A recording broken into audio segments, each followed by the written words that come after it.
Les responsables de la santé publique au Royaume-Uni ont tiré la sonnette d'alarme auprès du gouvernement sur le bien-être des habitants des villes côtières.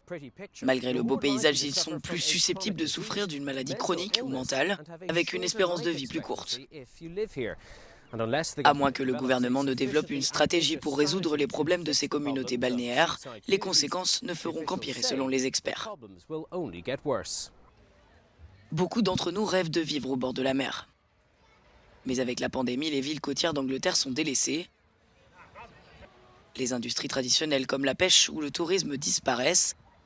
Et le déclin économique des villes comme Clacton cause de graves problèmes de santé. Selon un rapport récent, les habitants des côtes anglaises vivent moins longtemps et en moins bonne santé.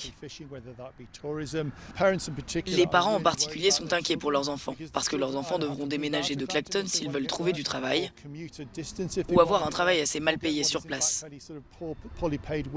Et même si les enfants sont heureux d'aller à l'école, ils perdent leur ambition et leur motivation.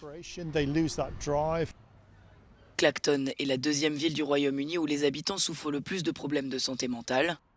Les logements touristiques vides et précaires sont utilisés par les autorités locales pour les personnes vulnérables, ce qui aggrave leur état de santé.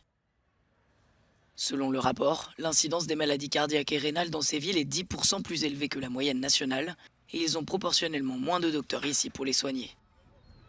60% des personnes qui gagnent moins de 10 000 livres par an ont des symptômes dépressifs. Et c'est le cas de seulement 10% des personnes qui gagnent 50 000 livres par an. Les chiffres parlent presque d'eux-mêmes. La solution, je pense, ce sont des emplois, mais pas n'importe lesquels, de bons emplois. Cette autre spécialiste de la santé, elle-même originaire de la côte, observe la même chose depuis son enfance.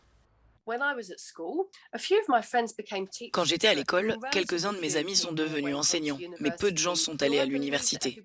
Est-ce qu'ils n'y sont pas allés parce qu'ils n'étaient pas aussi brillants que les gens qui venaient des régions à l'intérieur des terres? Ce n'est pas le cas. Souvent, nous pensons que vivre au bord de la mer est meilleur pour notre santé. Et le rapport confirme. Paradoxalement, les habitants des côtes sont moins susceptibles de subir la pollution de l'air et vivre à l'extérieur est bénéfique pour la santé mentale. Malheureusement, ces avantages ne compensent pas les inconvénients que de nombreuses personnes ont en vivant ici.